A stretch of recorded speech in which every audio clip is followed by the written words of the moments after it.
Morning all, I'd like to show you a very interesting game from the Amber Rapid Tournament of 2008.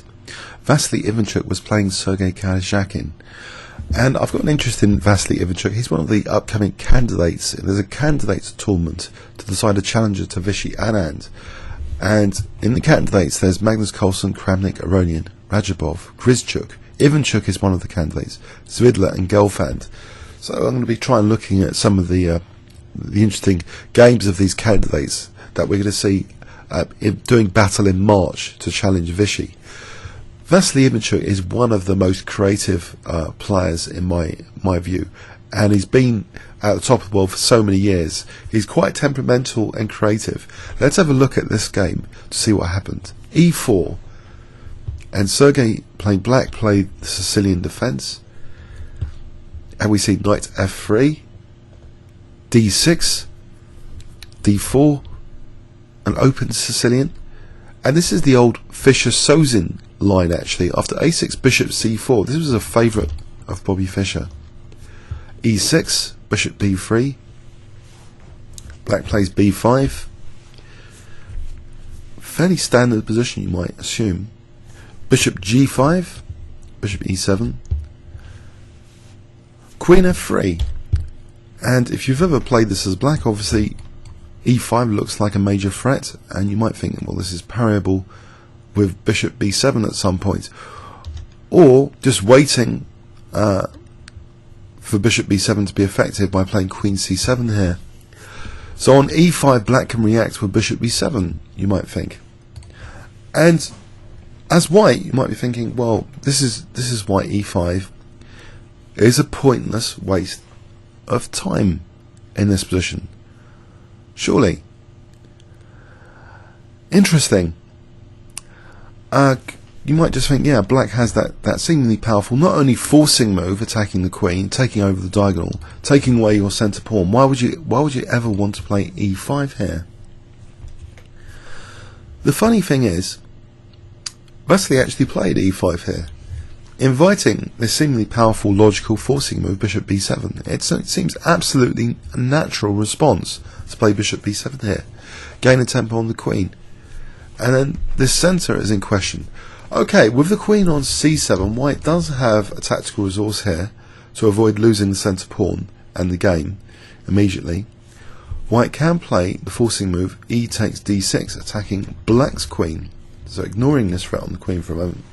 But still, you might think, well, what has white really achieved by this? Bishop takes d6 is played. And now it's got to be said that this next move is very, very interesting looking. It looks like a kind of artificial looking move. Queen e3 seems to give up g2. It seems to put the queen in an awkward spot, potentially bishop c5, to be an annoying pin on that knight. So what is this? What is this all about? The centre's been cleared away. Look at that open centre. No pawns in the centre at all. No target on e4 fine. And we'll check in the second pass about bishop takes g2. In the game, the other tempting alternative, just exploit that queen on e3. Pin the knight. Pin and win, you might think. Another logical, seemingly sensible move. Pin and win. Bishop c5. Okay. White castles queenside here. Why can't black intensify the pressure on that pin? Okay, black maybe should consider castling as well, although that could be potentially risky because of bishop takes f6, damaging the structure, and it looks fairly dangerous. But this move knight c6 seems tempting. Why not try and drive, for example, this knight back? And even e5, I don't know, it looks, no, you can't play e5 with the king in the centre, but why not try and drive the knight back? It looks like a logical move. Knight c6. Okay. Is there any method to white's madness in this game? You wonder. What a ridiculous idea. Queen f3, e5, ed, okay, coincidental, and putting the queen on e3 to be pinned. How ridiculous is white's play? Well, can you guess what white played in this position if I give you 10 seconds? Or you might want to pause the video. So 10 seconds starting from now.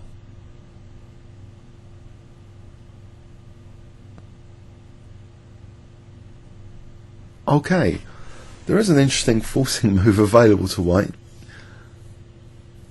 Queen takes e6 check. What is this? Sacrificing a queen for what?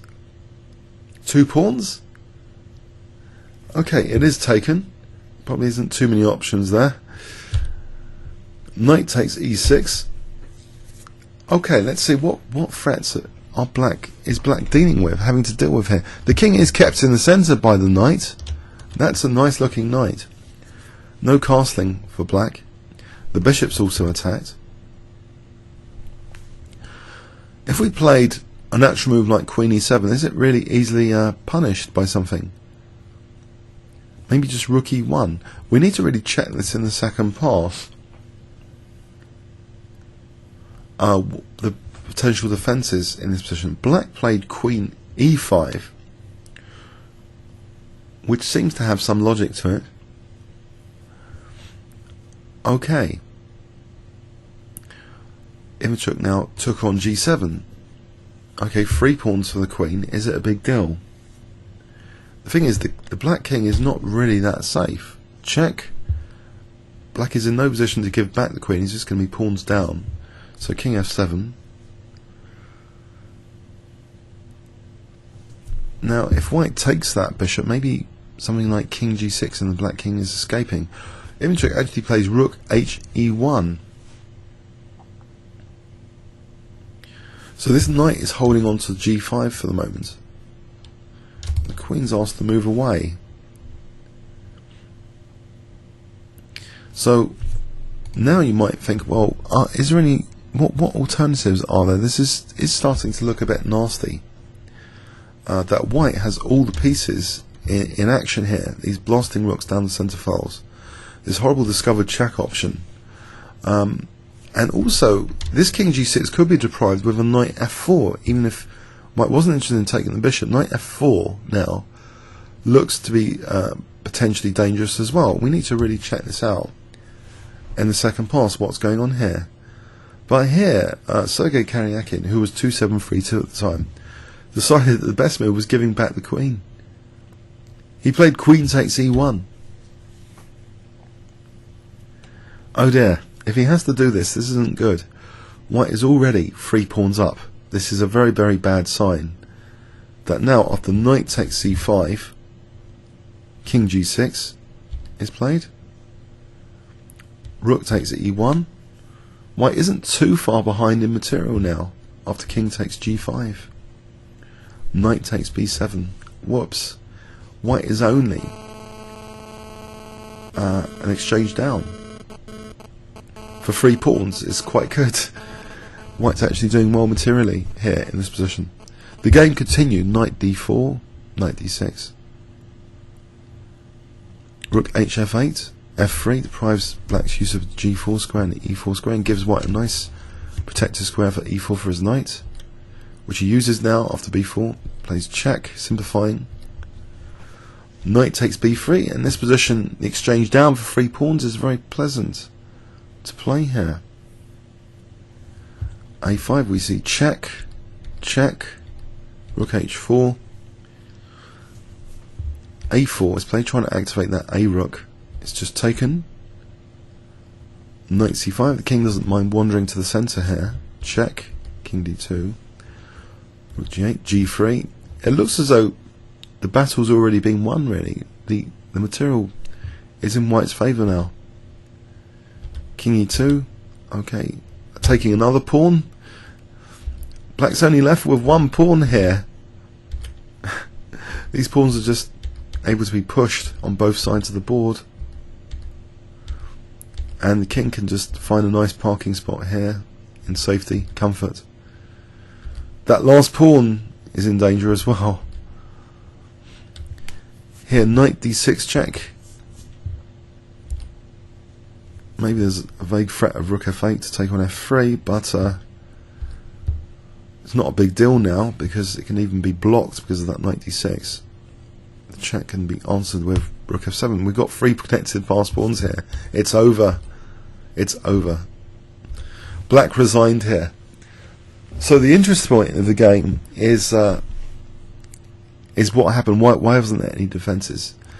Let's go back and take the interest point of the game, because it reevaluates the whole line. The whole Fischer-Sozin line is being reevaluated here with such dynamism.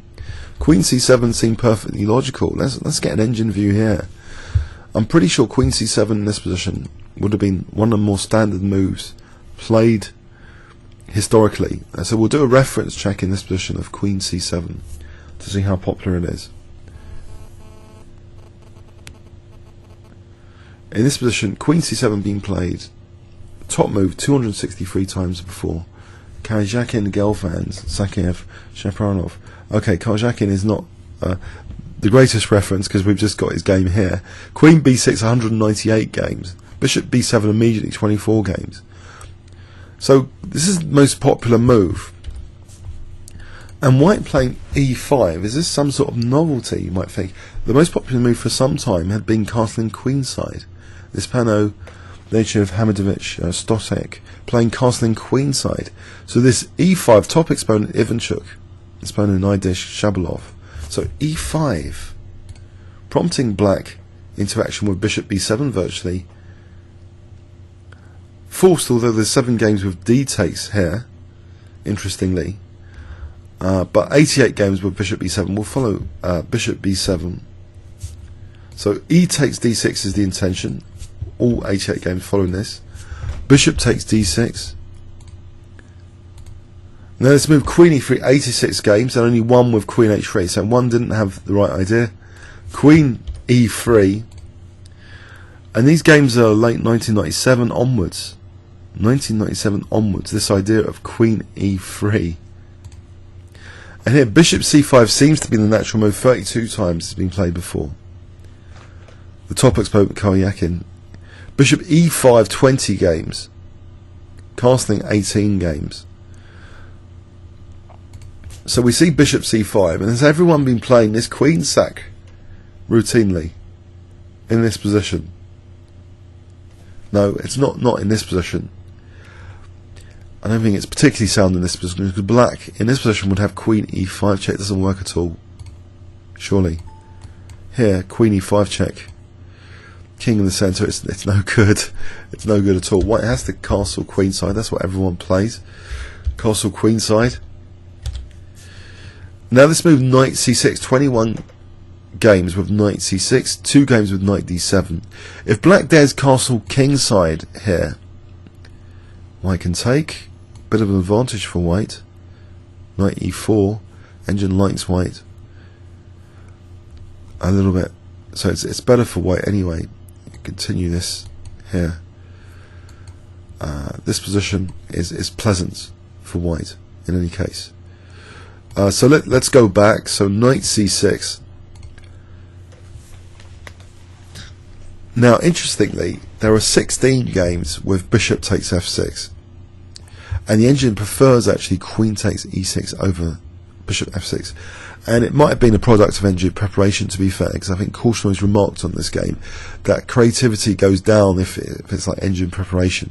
I think queen takes e6 was a little bit of engine preparation, and I find that okay. So Ivanchuk, although in a recent interview, masterclass at Gibraltar in 2013, he says he doesn't really analyse too much of engines, but he did mention he has these assistants, and sometimes to check out things he gives positions to assistants, so they would have perhaps helped him prepare in this line.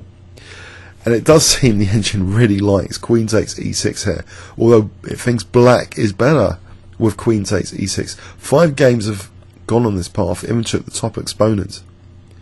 So queen takes e6. So the 5 games are all 2008, 2009, after this Ivanchuk game, it seems. Grimberg against Rge8. Grimberg 2261 using the idea of queen e6. Andrews against Gopal, 23-11. He lost to Gopal 2-5-6-2 with this queen sacrifice. So that might be interesting to see the downside of it. Let's have a quick detour to that game. So this was played by the lower rated Andrew's Todd 2311 against Gopal's 2562. So here, the 2562 just in this position played queen takes e6. Isn't he just worse? Isn't he just worse in this position, you might ask? From an engine point of view, I mean, I would imagine it's better. So black had his work cut out for him, or not? No, he's got a piece for it. So he just gives it back immediately.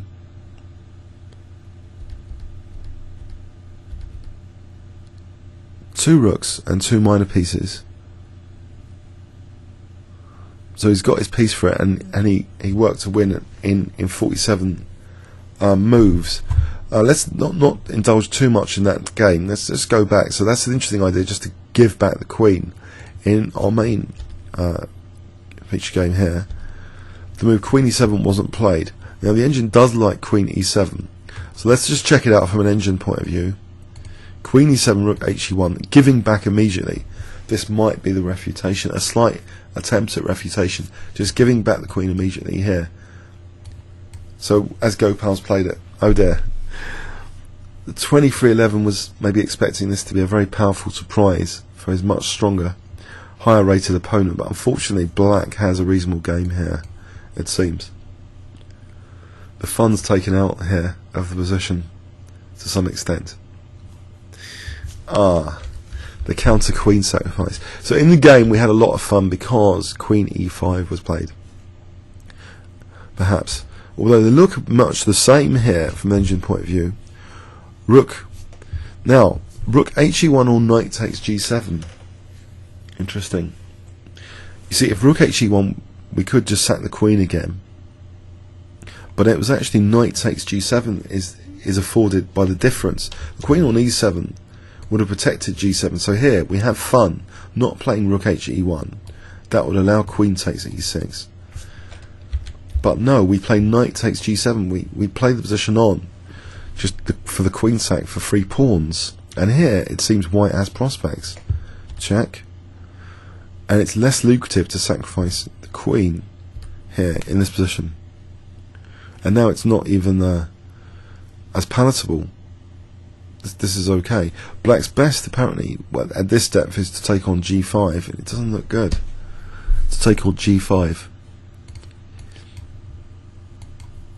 It looks as though white's doing fine. There's a lot of fun to be had there, but queen takes e1 here, and white surely is just better. White's just hugely better here. He's material up now. So what else is there? Bishop takes f2.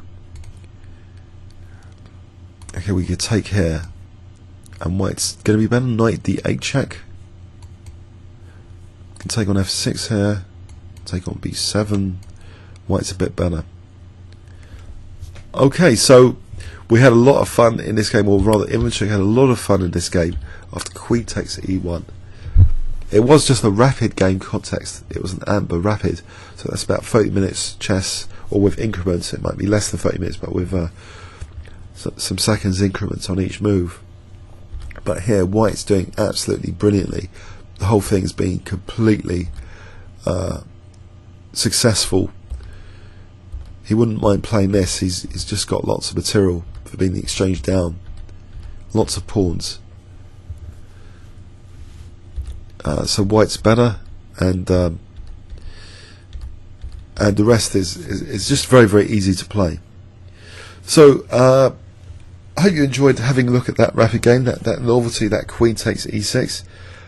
Very interesting idea, very interesting indeed, how these forcing moves can emerge in well-trodden positions. It might not be the soundest, but it's an interesting thing to consider.